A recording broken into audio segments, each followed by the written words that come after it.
사랑하는 영락교회 지체들에게 주 안에서 평화 인사를 전합니다. 오늘은 2022년 3월 3일 목요일입니다.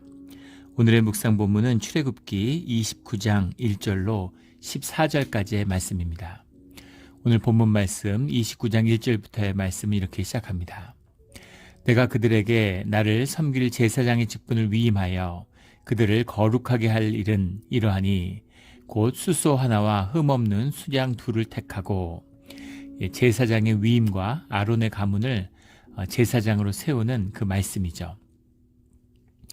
아론의 무슨 핏줄이나 아론의 자식들이 특별해서가 아니라 주님 앞에서 성별되고 주님의 일에 온 정성을 다해서 헌신된 사람들, 구별된 사람들이 있어야 된다는 것입니다.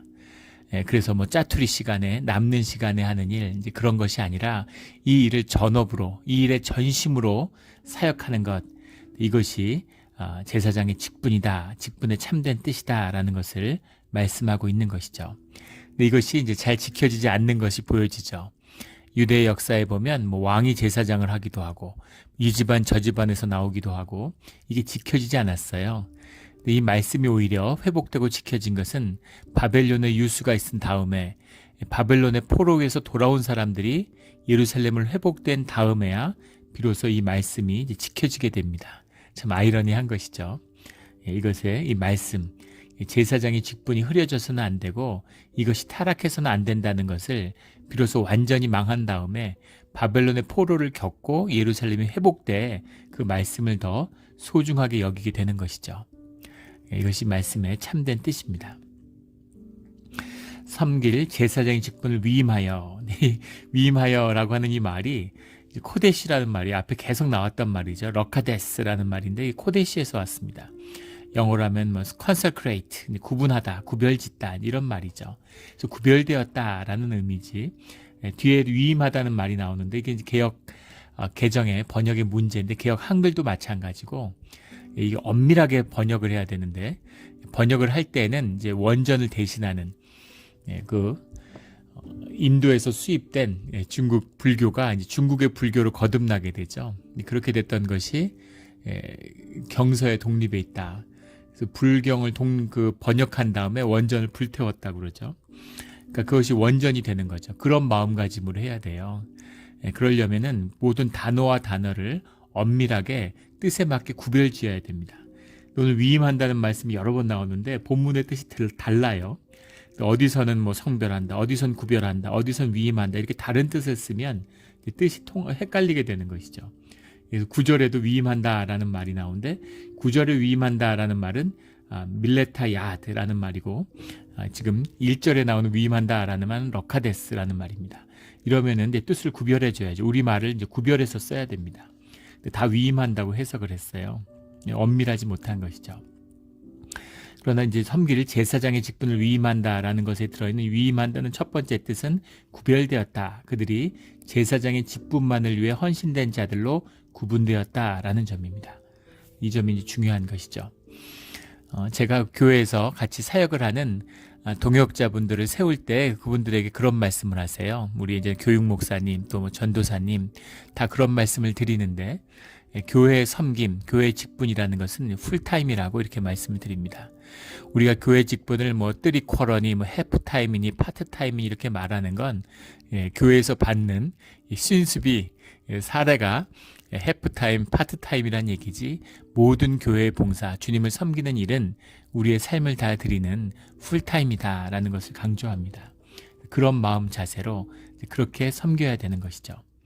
무슨 풀타임이라는 게 요즘에 세상에 세속화되니까 무슨 근로준칙에 따르는 일주일에 52시간, 하루에 8시간 그런 의미가 아니죠. 하루에 24시간 늘 주님을 기억하고 주님을 섬기는 그런 마음가짐으로 사역을 해야 된다는 겁니다. 이것이 교회를 섬기는 참된 뜻인 거죠. 2절에 무교병과 기름 섞인 무교 과자와 기름 바른 무교 전병을 모두 고운 밀가루로 만들고 그래서 이 위임을 하는 주님께 드리는 제사를 드리는 그것을 준비하는 것이 제사장의 직분이다라는 걸 보여주고 있는 것이죠. 숫소 하나와 흠없는 순양 둘이라는 말이 나오는데 흠없는 순양 둘 1절에 나오는 이 흠없다라는 말이 그 타미밈 이란 말입니다. 타미밈이라는 말인데 말 자체가 이제 하투밈 하는 투밈의 둠밈하고 비슷하죠. 우리 28장 30절에 우림 둠밈 할 때 그 뜻도 비슷하게 통해요. 둠밈이라는 것도 온전함, completeness, 톰의 복수라고 그랬죠. 타밈도 비슷한 단어가 아닐까 싶은데 이건 조금 다릅니다.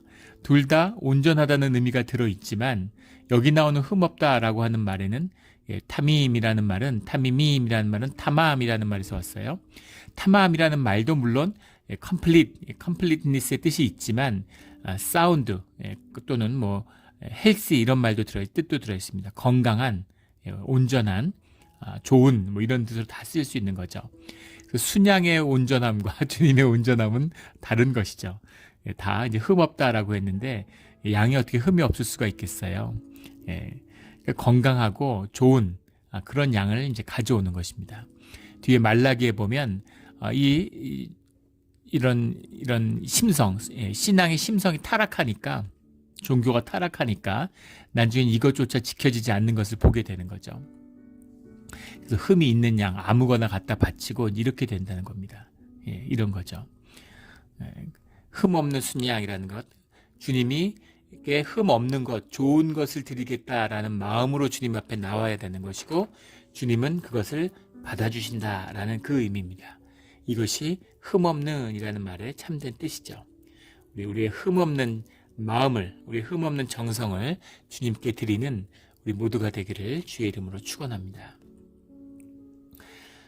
3절에 그것들을 한 광주리에 담고 그것을 광주리에 담은 채 송아지와 그 두 양과 함께 가져오라. 2절에 나오는 기름 섞인 무교과자라는 기름이 섞였다라는 건 성별의 의미죠. 기름의 의미는 늘 기름 부음은 성별입니다. 구별되었다, 구별된 과자다. 무교병이라고 해서 특별한 것이 아니라 무교병의 의미는 우리 잘 알고 있는 것처럼 흠이 없는, 죄가 없는, 부패함이 없는 그런 것을 우리의 진실함을 주님 앞에 가져온다라는 의미가 있고 거기에 기름을 섞었다는 의미는 주님 안에서 성별되고 구별된 것이다 라는 겁니다. 주님께 드리는 것으로 구별되어야 되는 거예요. 뭐 유대인들이 평소에도 무교병을 먹잖아요. 유대인의 무교병 전통에서 나온 것이 우리가 먹는 베이글이 거기서 나왔다 그러죠. 빵이 아주 그냥 찰지죠. 그 안에 꽉 찬, 부풀리지 않았으니까. 근데 평소에 먹잖아요. 근데 먹던 거 아무거나 들고 나오고 이러면 안 된다는 겁니다. 완전히 주님 안에서 구별된 것이어야 된다. 이런 의미죠.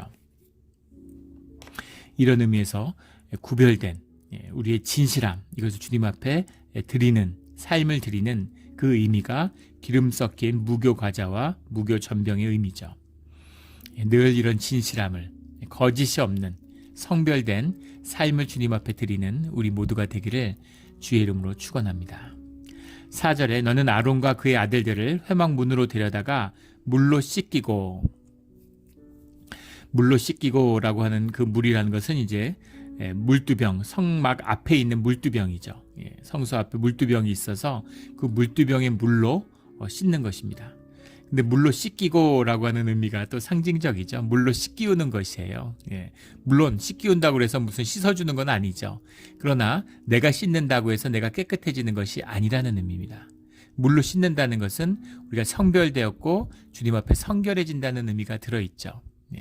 이런 정성된 마음으로. 저도 주일 아침에 늘 이렇게 씻고 나오는데 씻었다고 해서 무슨 마음이 깨끗해지겠습니까? 우리의 존재가 깨끗해지겠습니까?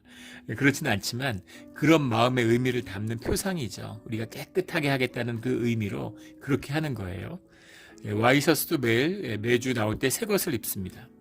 와이셔츠 뭐 잠깐 주일날 입었는데 주중에 뭐 입을 일도 없잖아요. 다음 주에 또 입어도 돼요. 사실은 깨끗합니다. 아무 문제가 없어요. 그러나 주님 앞에 나오는 깨끗함으로 나간다. 주님 앞에 구별됨으로 나간다라는 의미로 늘 깨끗한 양복을 매주 세탁하지 못하지만 할 수 있는 최선을 다한다라는 그런 의미가 있는 것이죠. 그렇게 물로 씻는다라는 뜻이 들어있는 겁니다. 이걸 통해서 주님의 깨끗함을 받는 거죠. 성소의 앞에 들어가기 전에 성소에 들어가기 전에 물로 씻기고 5절에 의복을 가져다가 아론에게 속옷과 에봇 받침 겉옷과 에봇을 입히고 흉패를 달고 에봇에게 정교한 짠띠를 띠게 하고 6절에 그의 머리에 관을 씌우고 그 위에 거룩한 패를 더하고, 이 이제 의복을 입는 것, 이게 우리 28장 뭐 전체에 걸쳐서 나왔잖아요. 아주 복잡한 여러 겹의 옷을 입는 것이 나오는데 이 옷을 다 맞춰서 입어야 되는 것이죠. 이 예복의 의미는 정성의 의미가 들어있고 순종의 의미가 들어있습니다. 내가 주님 앞에 나아갈 때 물론 우리가 어떤 정성을 다해서 준비되는 게 아니죠. 준비가 안 됩니다. 무슨 준비가 되겠어요? 우리가 죄인인데 우리의 육성이 다루어지지 않는데 뭐가 준비가 되겠습니까? 그러나 우리가 할 수 있는 최선의 준비를 다하는 정성을 다한다는 의미가 들어있습니다. 우리가 예배할 때 할 수 있는 정성을 다해야 되는 거예요. 그것이 예배의 의미입니다. 그리고 두 번째는 순종의 뜻이 있다는 것이죠. 주님이 이렇게 준비해라 하고 했으니까 그것에 따라 주님의 뜻을 순종하는 마음으로 나갈 때 주님이 만나주시는 거죠. 정성과 순종의 의미가 이 예복 가운데 들어있어요. 제가 군에 근무할 때 제가 근무했던 부대는 수사기관이었는데 그 앞에 의장대가 같이 있었습니다. 근데 그 의장대가 진짜 뭐 군기가 여기가 세다, 뭐 특전사가 세다, 수색대가 세다 그러는데 군기가 제일 센 건 의장대가 아닌가 싶어요. 훈련도 무지하게 하고 제일 고된 게 의장대가 아닌가 싶습니다. 남자들이 키 크고 잘생긴 거를 처음으로 태어나서 후회하게 되는 게 의장대에 갔을 때라 그러죠. 키 큰 걸 처음으로 원망하게 되는 게 의장대가 됐을 거라 그래요. 보기에 아주 키도 크고 인물도 좋은 그런 친구들이 의장대에 가죠. 의장대에서 그런 의장대가 얼마나 엄격하고 얼마나 규율이 세요. 가장 규율이 센 부대입니다. 예식을 행하기 때문이죠. 예식을 행하는데 총 같은 거 쫙 돌리고 막 이런 거 보셨을 거예요. 정말 어떻게 사람이 저럴 수가 있나 싶을 정도로 막 총을 쫙 돌려가지고 이렇게 가고 막 그러죠. 그런데 그것을 실제 하고 국가원수들이 와서 방문할 때 그런 일이 거의 없지만 1년에 한두 번씩 총을 떨어뜨리는 병사들이 나오는 겁니다. 근데 신기한 것은 얼마나 귀중해요. 그 국가원수가 나와서 의식을 행하는데 총을 떨어뜨리다니. 있을 수 없는 일인데 총을 떨어뜨렸다고 해서 처벌받지 않는다는 겁니다. 왜냐하면 누구나 실수할 수 있기 때문이에요. 정성을 다하지만 실수가 있을 수 있습니다. 그런데 의장대가 입는 예복을 입는데 예복에 단추를 하나 안 잠궜다. 아주 안 잠그는 일은 없는데 급하게 입다 보면 단추가 완전히 안 잠가지고 한 반만 끼워지고 이런 상태가 있는 거죠. 그러면 영창을 간다는 겁니다. 예, 이상하죠? 더 큰 실수를 한 것 같은데 총을 떨어뜨린 건 실수예요. 그런데 예복을 갖춰 입지 않는 건 실수일 수가 없다는 겁니다. 이런 의미가 들어있는 거죠. 군대의 명언 가운데 그런 명언이 있어요. 예전에 저희 아버지도 저한테 자주 들려주셨던 말씀인데 전쟁에 패배한 지휘관은 용서받을 수 있지만 경계에 실패한 지휘관은 용서받을 수 없다. 이런 말입니다. 전쟁을 하고 지휘에 최선을 다했지만 질 수도 있죠. 적이 너무 세면 하다 질 수도 있는 겁니다. 그런데 전쟁을 준비하는 것에 실패하는, 경계하는 것에 실패하는 지휘관은 용서받을 수 없다는 거죠. 그런 의미죠. 그래서 그 절차, 이 예식, 예복에 담긴 의미는 순종의 의미와 정성의 의미가 들어있는 겁니다. 그래서 예복을 주님이 말씀하신 그대로 잘 갖춰 입어야 되는 거죠. 머리에 터번을 써라. 망건을 둘러라. 그럼 망건을 두르면 되는 거예요. 그 앞에 나뭇잎 패를 붙여라. 그럼 붙이면 되는 것이죠. 근데 그거보다 아예 고정된 걸 해야 되겠다. 머리에 그냥 투구처럼 만들어야 되겠다. 그렇게 하면 하지 말라는 겁니다. 주님의 뜻을 분별하고 순종하는 의미를 분명히 하라는 거죠. 6절에 그의 머리에 관을 씌우고 그 위에 거룩한 패를 더하고 7절에 관유를 가져다가 그의 머리에 부어 바르고 이제 관유라고 하는 말이 한미시카우 쉐먼이라는 말이 쉐먼이라는 말은 이제 오일도 되고 팻도 됩니다. 기름이란 말이죠, 말 그대로. 그런데 하미시카흐라는 말이죠. 하가 이제 관사고 하미시카흐인데 미샤크라는 말에서 온 거예요. 미샤크라는 말이 어노인팅, 말 그대로 기름을 바른다, 기름을 붓는다 이런 말이에요. 어노인팅을 위해서 구별된 기름이 이 하미시카흐 쉐만인 것이죠. 관유인 겁니다. 이 관유를 가져다가 그의 머리에 부어 바르고, 머리라고 하는 건 자신의 정체성과 존재의 상징이죠. 그래서 그 머리에 붓는다라는 건 그 사람이 주님 안에서 성별되고 구분되었다라는 그 뜻이 들어있는 거죠. 제사장의 직분이 구별되었다라는 겁니다. 8절에 그의 아들들을 데려다가 그들에게 속옷을 입히고 9절에 아론과 그의 아들들에게 띠를 띄우며 관을 씌워 그들에게 제사장의 직분을 맡겨 지금 아론이 대제사장인데 그의 아들들을 제사장으로 해서 대제사장의 일을 돕게 하는 것이죠. 영원한 규례가 되게 하라. 그래서 아론과 그의 자손들에게 제사장의 직분을 맡긴 건 그들이 구별되고 그것을 전업으로 그것의 모든 삶을 드리는 그런 일로서 주님을 섬겨야 된다. 온 삶을 드려야 된다라는 의미고 그걸 준비하는 절차와 예식에 문제가 있어서는 안 된다. 일관된 그런 주님을 향한 순종이 있어야 된다라는 뜻이 들어있는 것이죠. 영원한 규례가 되게 하라라는 그 뜻입니다. 네. 그 교회 다니던 분들 중에서는 교회가 재미없다고 하는 분들이 계세요. 처음에 교회 다니면 교회가 재미없습니다. 뭐가 재밌겠어요? 매주 똑같잖아요. 1년 52주가 다 똑같은데 예배 예식이 똑같아요. 가끔 뭐 다를 때도 있지만 거의 비슷합니다. 매주 똑같은 걸 하니까 뭐가 이렇게 재밌겠어요? 사람들이 뭔가 새롭고 신기한 게 좋은데 똑같잖아요. 근데 그 안에 숨어 있는 보이지 않는 성전과 나의 삶 안에 나의 심령 안에 지성소가 세워져서 거기서 움직이고 변하고 역사하시는 주님의 임재를 만나야 되는 것이죠. 그러면 즐겁고 재밌고 이거보다 신나고 이거보다 소중한 건 없는 겁니다. 생명인데 생명은 계속 변하고 자라잖아요. 내가 생명이 되고 내가 변화하고 자라난다면 예배를 드릴 때마다 새로운 것이죠. 예배 때마다 새로운 하나님, 더 큰 하나님, 더 좋으신 하나님을 만나게 되는 거죠. 이것이 예배의 비밀이에요. 심령이 깨어나고 심령이 새로워져야 되는 것입니다. 이 비밀이 기도의 비밀이죠. 생명이 깨어있는 분은 영이 자라나는 분들은 기도하게 돼 있어요. 기도하라고 얘기할 것도 없습니다. 기도에 목숨을 걸어요. 숨 쉬는 게 기도가 되는 것이죠. 그런데 기도가 뭔지 모르고 의식의 사람, 에고의 사람들은 결국은 기도를 해봐야 행위밖에 안 되는 겁니다. 꾸미는 의식밖에 안 되는 거죠. 사람들 있는 데서 기도하고 없을 땐 기도 안 하고 이렇게 되는 겁니다. 아무 의미가 없는 것이죠. 삶의 본질을 회복하는 늘 똑같은 일상 같지만 해달 가죽으로 덮은 그 안에 숨어있는 그 그룹을 새긴 정성으로 새긴 그 휘장을 내면에 간직하는 비밀, 성막의 비밀, 이것이 우리의 기도의 비밀이고 또 예배의 비밀, 제사의 비밀인 거죠. 이 비밀이 열리는, 이 비밀을 살아서 정말 이 기쁨을 누리는 그런 우리 모두가 되기를 주의 이름으로 축원합니다. 교회가 너무 타락했습니다. 너무 세속화되고 종교기관, 봉사기관 같이 됐어요. 그래서 마음이 돌덩이 같은 에고의 사람들이 활개치는 그런 종교의 자리가 됐습니다. 늘 종교는 그렇죠. 예수님이 오셨을 때도 바리새인, 사두개인, 제사장, 서기관들이 활개치잖아요. 성전에서. 주님을 떠나버린 성전에서 주인 노릇하고 활개치는 것이죠.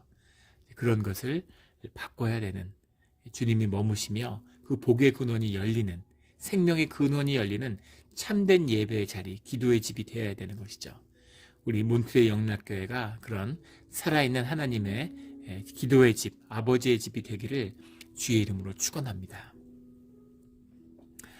요즘에 보면 그렇게 이제 새롭게 자원하는 심령으로 나와서 기도하는 분들이 계세요. 앞으로 좋은 일들이 교회와 가정 가운데 많이 일어날 겁니다. 이런 것이죠. 이것이 예배의 참된 의미입니다.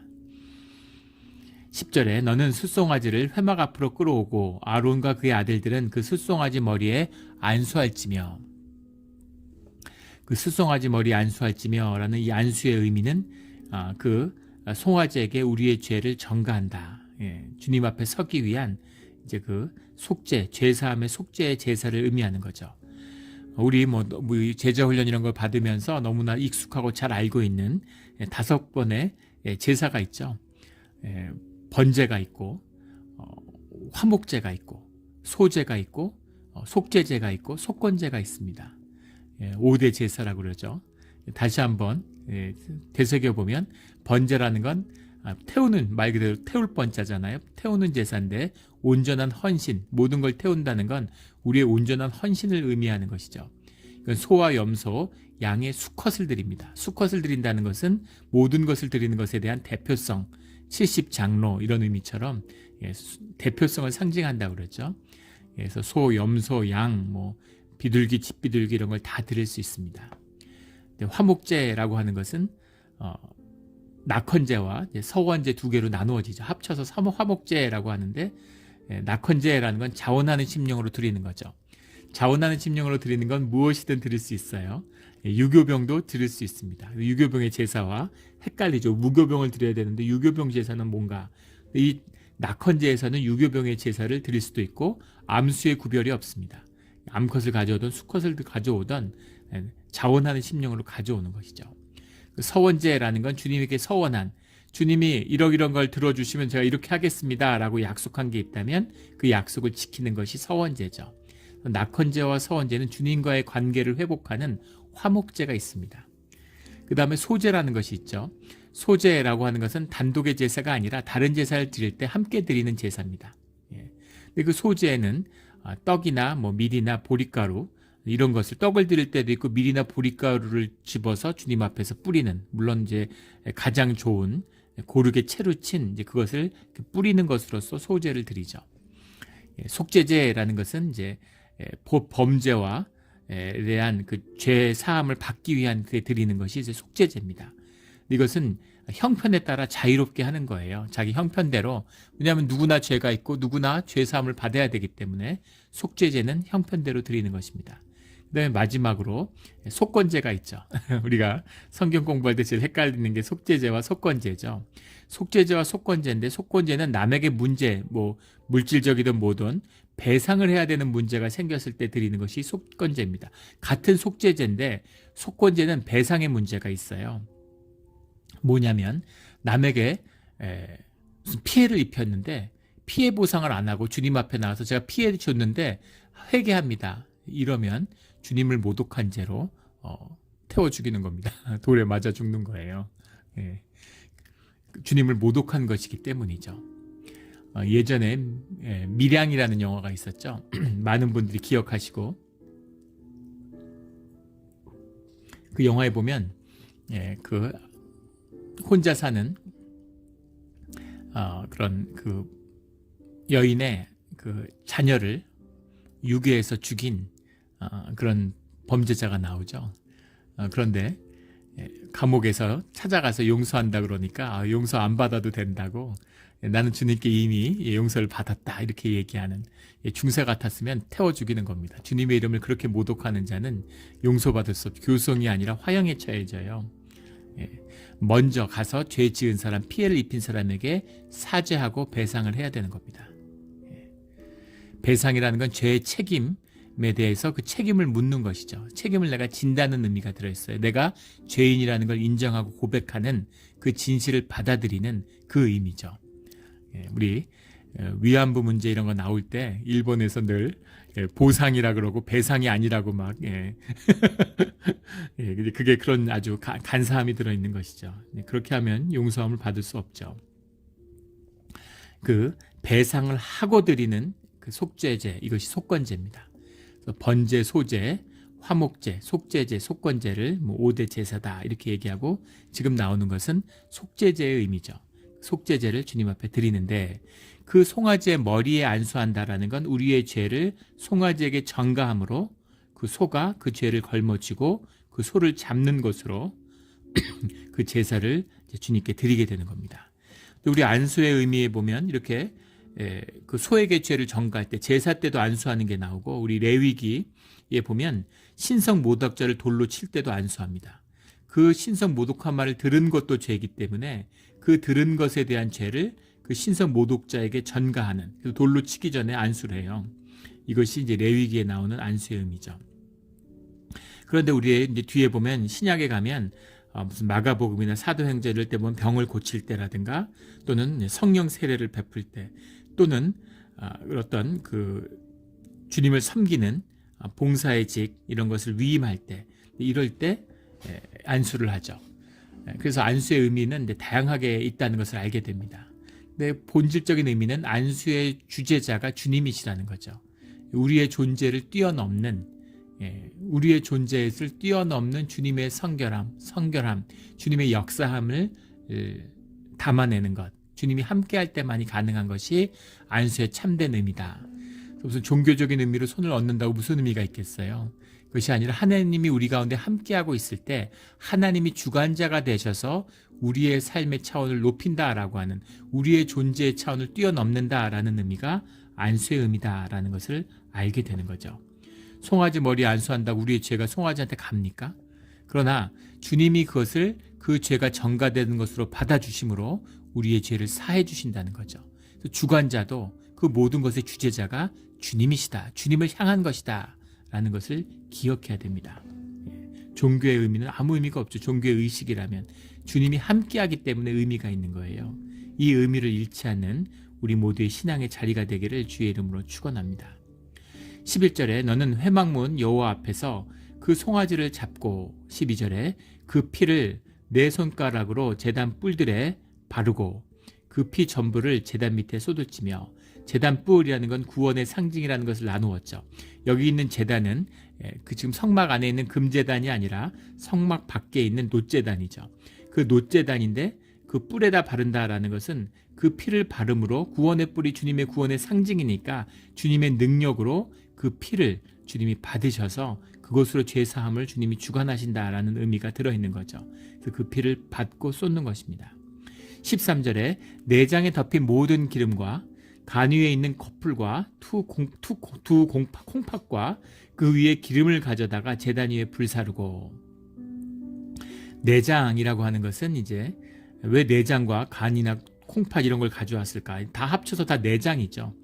근데 내장이라고 하는 의미는 특별한 의미가 있었는데 이것은 생명을 상징하는, 유대인들은, 이 시대의 사람들은 내장에 생명이 있다고 믿었습니다. 지금도 그렇죠. 우리 전통적인 음양오행을 주장하는 우리 동양의학에서는 뭐 한의학이든 뭐 중의학이든 생명이 내장에 있다고 믿죠. 오장에 있다고 믿습니다. 뇌는 오장의 생명의 반영이지 뇌는 생명을 주관하는 것이 아니다라는 것이 전통적인 믿음인데 유대인도 그랬어요. 신기하죠. 그래서 내장에 생명이 있다고 믿기 때문에 내장을 드린다, 내장을 태운다는 의미는 생명을 들여서 생명을 태운다라는, 생명을 주님께 바친다는 의미가 들어있는 것입니다. 현대인들이 보고 바치라 그러면 뇌를 바치겠죠. 뇌 중심의 세계관, 뇌가 중요하다. 근데 지금 21세기에서 뇌과학이 발달하고 인간에 대한 이해가 늘어나면서 사실은 뇌가 우리의 존재나 기억의 중심이 아니라는 것을 알게 되죠. 옛날에 그런 영화들 보셨을 거예요. 뇌를 이식해가지고 다른 몸을 빌려서 이제 그 뇌가 자기의 인격으로 살아가는. 근데 그게 불가능하다는 걸 지금 알고 있는 거죠.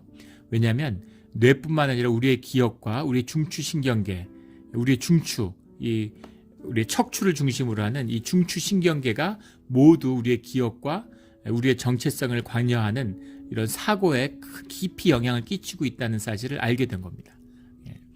거기서 더 과학이 진보하니까 사실은 중추신경계뿐 아니라 우리의 모든 내장이 모두 우리의 과거 기억이나 우리의 정체성과 관련되어 있다는 걸 알게 됐어요. 거기서 한 발 더 나가서 마이크로바이옴이라고 그러죠. 주로 내장과 위장 같은 데 많이 사는 미생물들, 그 미생물이 우리 몸의 세포보다 더 많다는 거죠. 우리 몸의 세포가 한 30쪽에 되는데 그럼 바이오 미생물들은 뭐 38쪽에 한 40쪽에 가까이 된다는 거예요. 그것들이 우리의 식성을 좌우할 뿐만 아니라 우리의 두뇌 사고까지도 영향을 미치고 있다는 사실을 알게 됐죠. 만물이 하나인 거예요. 더 나아가면 무슨 마이크로바이옴 뿐이겠습니까? 세상과 교통하고 만물과 교통하는 것이 우리의 몸과 영의 본질이죠. 그래서 몸이 아프다는 것은 몸과 그런 관계가 단절됐다는 얘기입니다. 그것이 복원되어야 하고 그 복원의 중심에는 주님이 계셔야 되는 거죠. 더 정확히 얘기하면 나와 주님의 관계가 회복되고 주님이 내 삶의 중심에 있을 때, 내 몸의 중심에 있을 때, 내 심령의 중심에 계실 때 우리의 모든 생명의 질서가 회복되고 자리 잡는다라는 것을 보게 되는 것입니다. 우리가 지난 주일 말씀에 나눴던 모세를 중심으로 한 지도력의 회복, 영적 질서의 회복의 의미가 무엇인가라는 걸 나누었죠. 그 한 사람이 주님과의 관계가 회복되는 것이 가족과 사회와 공동체와 민족이 회복되는 시작이다라는 걸 우리가 모세를 통해서 나누었습니다. 그런 의미인 거죠. 내장이다라는 것을 내장을 드린다. 그러면 굉장히 야만적으로 보이지만 생명을 주기에 바친다는 그 뜻이 들어있어요. 우리가 오늘날 내장이나 콩팥을 태우지는 않죠. 우리의 심령을 주님 앞에 드릴 수 있게 그 마음에 새기는 예배를 드릴 수 있게 됐기 때문이죠. 예, 우리가 뭔가 뛰어나고 더 나아서가 아니라 예수 그리스도의 은혜가 있었기 때문입니다. 예, 주님이 우리와 함께 하셨기 때문인 거죠. 그래서 오늘날 우리가 주님께 예배를 드릴 수 있는 것이죠.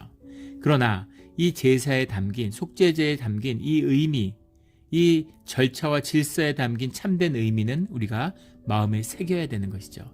이것이 말씀으로 우리에게 증거되는 이 제사의 참된 의미입니다. 내장이라는 건 생명을 상징하고 뒤에 그 위에 기름을 가져다가 제단 위에 불사르고 기름은 좋은 것의 의미죠.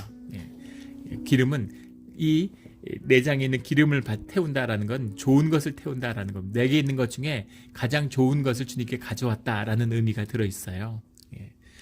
좋은 것이라는 의미의 표상이죠. 내게 좋다고 해서 주님께 좋을 게 뭐가 있겠습니까? 내가 소를 끌고 왔다고 해서 비둘기 가져온 사람보다 좋은 걸까요? 주님이 보시기에 다 태우는데 무슨 소든 비둘기든 무슨 상관이 있어요. 설령 태우지 않는다 하더라도 그것이 아니라 우리의 마음을 담아서 우리의 정성을 담아서 여기선 우리의 죄를 담아서 그것을 사함을 받는 우리의 마음과 정성과 진실함인 거죠. 그런데 가장 내가 좋다고 생각하는 것을 주님 앞에 내어놓는다라고 하는 내 것이 없고 내 것이 아닙니다라는 의미가 들어있는 거죠. 초등학생, 저학년의 유치원생이 자기가 아끼고 회심의 카드 감춰놓았던 눈깔 사탕을 가지고 나오는 거예요. 귀한 것이죠. 주님이 받아주시는 겁니다. 예전에 기억나는 간증 가운데 우리 그 순복음교회 돌아가셨죠. 조용기 목사님이 LA에 와서 집회를 하는데 그런 간증을 하시더라고요. 세계 최대 교회죠. 크기로도 그렇고 숫자로도 그렇고. 그런데 60, 70년대 어렵게 목회하던 그때는 가난한 사람들이 모이는 그런 교회의 대명사였다는 거예요. 그때는 너무 사람들이 가난하고 집 없는 사람들이 많으니까 교회 본당을 열어서 교인들이 거기서 이제 먹고 자고 이렇게 공동체 생활을 했다는 거죠. 근데 교회가 점점 이제 부흥해서 커지니까 교회를 세워야 되는데 그 교회를 세우려고 헌금을 받았다는 거예요. 그래서 헌금을 받는데 교회가 이제 쉽지 않죠. 그래서 교회에서 그 은행에서 대출도 받고, 근데 은행에서 이제 쪼는 거죠. 나중에 건강검진서를 받아오라고 은행에서 그걸 몇 달마다 요구하더래요. 그래서 목사가 이제 아파가지고 교회 리더인데 만약에 쓰러지거나 병들면 그 교회가 건축이 좌초되면 그 은행이 돈을 뗄까봐. 근데 은행에 이제 건강검진서를 이제 제출하고 오는데 기분이 착잡하더라는 거죠. 이렇게까지 할 필요가 있나 이런 마음이 드는데 저녁에 집회를 하다가 건축 헌금을 모았는데 그 교회 가난한 정말 그 교회 예배당에 사는 할머니가 그 금가락지가 하나 있는데 그걸 빼서 넣더래요. 근데 마음에 그렇게 좋지 않았답니다. 뭐에 씌었는지. 그래서 그걸 다시 꺼내가지고 가져가시라고. 전 재산이고 그거밖에 없는데 그 가난한 할머니의 금가락지 뽑아서 교회 지었다 이런 말 듣고 싶지 않았다는 거죠. 근데 그 할머니가 아니 목사님이 뭔데 내가 주님께 바친 거를 가져가라 말아 하느냐고, 하찮아서 그러냐 이러면서 내 전부를 주님께 드렸는데 목사님이 그걸 왜 막느냐 이렇게 얘기하시면서 통곡을 하시더라는 거예요. 근데 목사님도 그 순간 갑자기 깨어난 것처럼 정신이 번쩍 들면서 주님 앞에 회개하고 그리고 죄송하다 그러고 그걸 받는데 또 본인도 눈물이 터졌다는 거죠. 그래서 같이 끌어안고 한번 울고 그 교인들이 한 마음이 되는 그런 시기가 있었다는 겁니다. 근데 바로 그때 하나님이 건축을 허락하신 것 같다라는 말씀을 하시더라고요. 그 순간에 하늘문이 열리고 하나님이 건축을 허락하신 것 같다고. 그래서 사람들하고 우리 자동차 10,000대가 주차하는 그런 교회당을 주님이 세워주실 거라고 선포했는데 예배가 끝나고 장로님들이 같이 밥 먹으면서 그러시더라는 거예요. 목사님, 서울시 그 당시에 서울시 내 자동차가 10,000대가 안 됐답니다. 믿어지지 않죠. 지금은 자동차가 서울시에도 10,000대가 안 되는데 자동차 만 대가 아니라 자전거 만 대가 주차한 걸 한번 보고 싶다고. 자전거 만 대도 보기 힘든 거죠. 자전거 만 대라도 평생에 일생에 한번 봤으면 좋겠다 이러고 그런 얘기를 하면서 장로님들이 웃으셨대요. 그런데 오늘날 만 대를 주차하는 주차장인데 차들 댈 곳이 없어서 차 댈 곳이 없어서 몸살을 앓고 그 주변에 한강 고수부지를 다 채로 메꾸는데도 버스가 다니고 뭐 전철로 오고 지하철로 오고 이러는데도 감당이 안 된다는 거예요. 그것이 주님이 하늘 문을 열고 내리시는 축복이죠. 뭐 교회 커지고 사람 많이 모인다는 게 축복이라는 의미가 아닙니다. 분명한 것은 하나님이 허락하셨기 때문에 은혜의 때가 있었다는 것이죠. 그 하나님께 가장 소중한 것을 드리는 그 마음을 주님이 받아주신다는 겁니다. 한 번의 예배가, 한 번의 제사가 내 운명을, 민족의 운명을 바꾸는 거예요. 이 정성, 이 마음이 신앙의 진실입니다. 이 진실을 살며 하늘의 복을 누리는 우리 모두가 되기를 주의 이름으로 축원합니다. 아멘. 함께 기도드리겠습니다. 하나님 아버지 감사합니다. 우리가 이 제사의 직분과 제사의 말씀을 읽을 때마다 이게 오늘날 우리가 무슨 의미가 있는지 그렇게 느낄 때도 있었습니다. 그러나 그 말씀 가운데 숨어있는 하나님이 이 무지몽매한 백성들을 만나주셨던 그 마음이 오늘 역시 자격이 안 되고 준비가 되어 있지 않지만 우리를 만나주시는 그 마음이라는 것을 이제는 압니다. 주님이 말씀하시는 것에 늘 순종하며 우리가 진실과 꾸밈이 없는 진실과 자원하는 심령으로 주님 앞에 나아가서 주님을 만나는 생명의 근원이 열림으로 우리 삶의 반전을 만나고 싶습니다.